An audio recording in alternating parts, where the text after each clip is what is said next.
Hi, this is Roscoe with Cooking with Cyber, and this is the news for February 15th, 2024. Adobe releases patches for 30 vulnerabilities, some of which can lead to arbitrary code execution and denial of service attacks. We're going to feature a video from Sparkfun's ESP32C6 Thing Plus. And a German battery producer stops production after cyber attack. And so it happened on February 12th. The VARTA group was targeted in a cyber attack, and they had to shut down their facilities and stop production. They said it affects 5 production plants. So it's quite a serious deal, and especially because they make automotive batteries and other industrial batteries. So that's kind of the roundup for the cyber. And so next we have our video from Sparkfun, and they have a really cool IoT device here that's powered by the ESP32. And so we're going to take a look at that really quick here.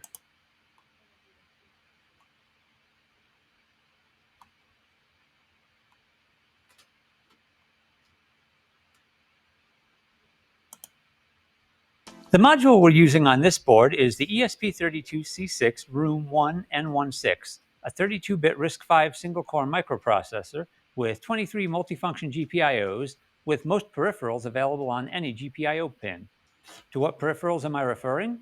Well, it offers up to 7 12-bit ADC channels, up to 2 UART channels with flow control, USB serial, 1 low-power UART channel, 1 I2C channel, 1 low-power I2C channel, LED PWM, and 1 I2S channel. It offers 16 megabytes of flash, 2.4 gigahertz Wi-Fi 6, Bluetooth 5 LE, Zigbee and Thread, with a PCB antenna, and it's Matter compatible. Since it comes in the Thing Plus form factor, it's got a 2.55 by 0.9 inch footprint, that's 65 by 23 millimeters from most of the world, with 2 mounting holes. It's got 28 PTH pins, a USB-C connector, a 2-pin JST connector to allow you to power the board using a LiPo battery, a 4-pin quick connector, a micro SD card slot, plus an onboard battery charger and battery fuel gauger. For the blinky bits, there's a red power LED, a yellow battery charging indicator LED, a blue status LED, and a WS2812 RGB LED for whatever you want. I think the Okay, we'll stop it right there. So as you can see, it is a pretty awesome new device that they had. That video came out about 5 days ago, and I was reading some articles on it. It's a very cool device, and you could use that for a lot of projects. And it's really cool that it has a bunch of different connections on it, including LiPo battery connector. So go over to SparkFun and check that out. I'll leave a link over here for the video as well as the article as well. So moving on, I want to talk a little bit about my cyber journey. So I started out cooking for 15 years, and I eventually got out of it because of the pandemic. The restaurant I was working for shut down, and I ran into some bad times. And so eventually I ended up going on to the UW Cybersecurity Bootcamp in 2021, and graduated from that in 2022. And then I transferred to the Fox Valley Technical College in fall of 2022. And just recently, here in December, I graduated Fox Valley Technical College Cybersecurity Specialist in 2023. And these days, I'm on the job hunt. So if you guys know of any cool jobs, just let me know. Leave a comment.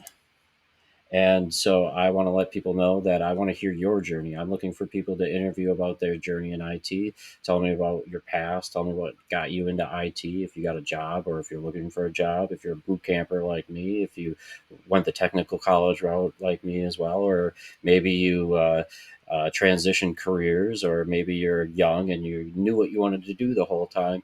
Just let me know. I think it would be great to hear from you, and then we could get you some exposure and spotlight you. All right.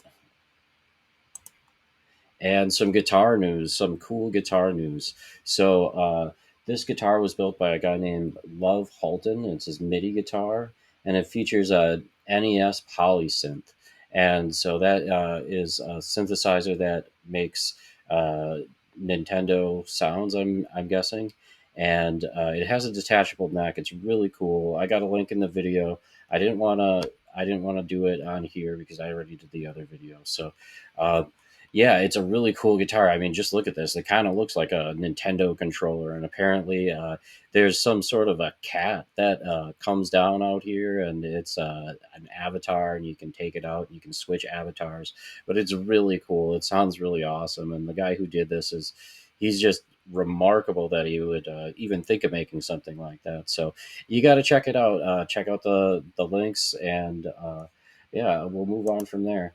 So this this week or this video, we have souped up chicken rice that I made, and here's the recipe. So it was 1 cup of rice, 1 can of chicken, and 1 can of cream of chicken, and we fill that up with milk, and we also have some mozzarella to make it extra cheesy and gooey and delicious. So I got a video of that in this video, so you'll see me cook it in a little bit here. If you're not familiar with it, I mean, this is the second episode, so hopefully you enjoy these videos. Hi, today on Cooking with Cyber, we're going to make souped up chicken rice. So to make this recipe, I have 1 can of chicken, I have a can of cream of chicken, I have 1 can of the cream of chicken filled with milk,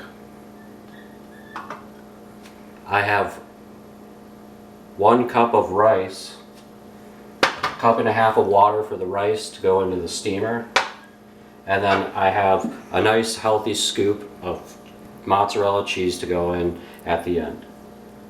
So I'm going to put the rice in the steamer and get going.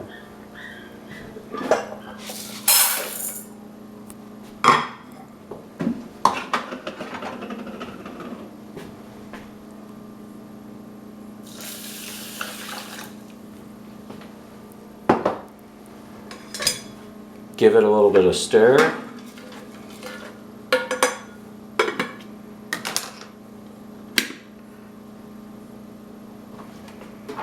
Plug it in. And it's cooking.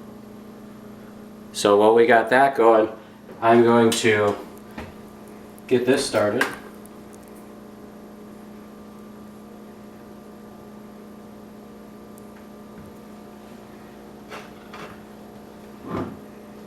Add a little bit of my oil blend.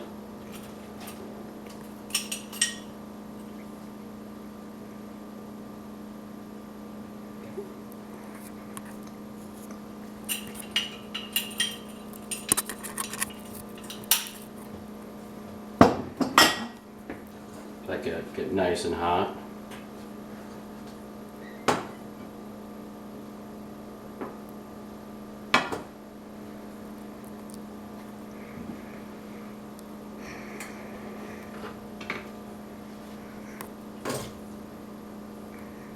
Toss in my chicken. Let that start sizzling a little bit. Break up any big chunks. Remember, this is lazy cooking, so we're not really going all out. We're just trying to make some food because we're hungry and we don't have time to do all the fancy schmancy stuff.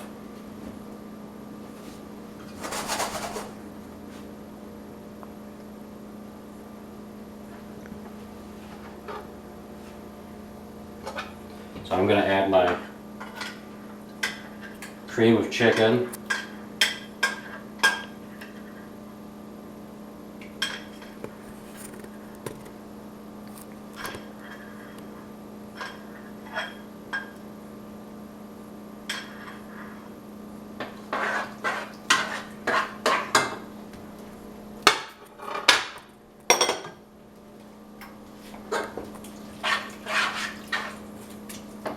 Starting to heat up a little bit here.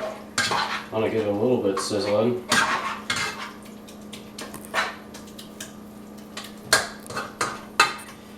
Keep it out.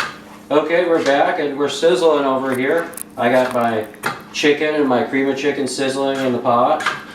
So I'm going to go ahead and I'm going to add my milk to it. Get it all in there and stir it up real nice. And then mix it all up nice. Hope you can get a nice shot of that for the camera. And so we could always add some seasoning to it. A little seasoning, salt, and a little garlic salt. Not too much because it's salt. It goes a long way. This was a recipe that my mom used to make for me when I was a kid. And so it was souped up chicken rice. And she would make that anytime I was sick or anytime I was too fussy to eat whatever she was making, though everything she made was always really good. My mom was a great cook and still is. She always makes the best desserts and some of the best entrees I've ever had for dinner. She taught me a lot about cooking. So we're actually thickening up pretty good here. And at this point we can kind of just let it simmer until our rice is done. So we'll take a break for a minute and come back. Alright, now our rice is all done and our chicken rice mixture is ready. So I cooked the rice for about 20 minutes in a rice cooker, and I'm going to add it to the sauce. Mix it up real nice.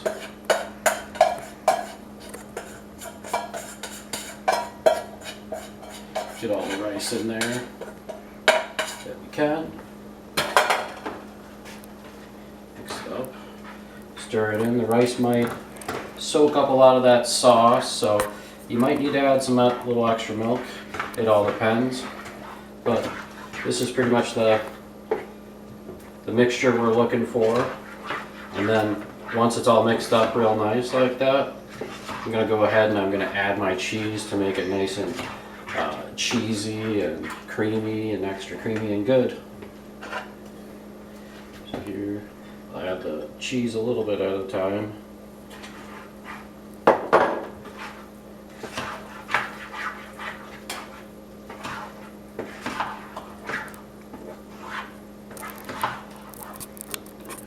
the rest of it.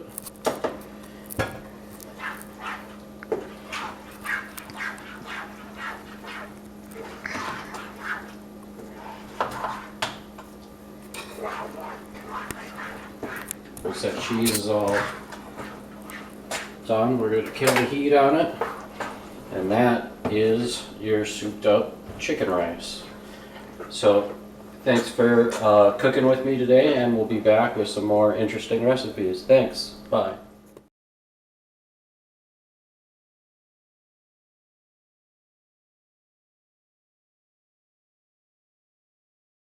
Enjoy these videos. And here's the links to all the sources. And so the videos will be coming up right after this. So please, please like and subscribe. And pardon my spelling over here. Thanks.